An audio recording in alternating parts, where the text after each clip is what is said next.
ছাড় ছাড় সঞ্জু ছাড় ছাড়। আরে আমি কি কোল বালিশ নাকি?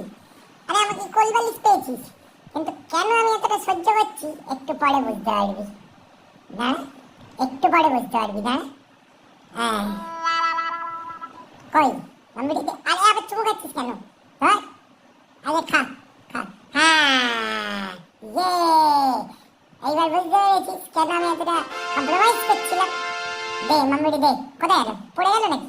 আরে কোথায় গেলি? খুঁজে পাচ্ছি না তো। আরে কোথায় গেল? আরে নে, ও তুই তুই দিস নি, তুই হাতে আমার সাথে ইয়ার্কি করছিস মানে কি নে। আচ্ছা নে, পোজ দিয়ে বসলাম, পোজ দিয়ে বসলাম, আবার চুমুও খেতে দিচ্ছি। এর বেশি আমি আর কিছু করতে পারবো না। এর বেশি আমি আমি পারবো না, পারবো না, পারবো না, না পারবো না, আমি চুমু খেতে পারবো না সঞ্জুকে। আগে তুই দে, আগে তুই। আরে কি ব্যাপার, আর কি কি করাবি রে বাবা?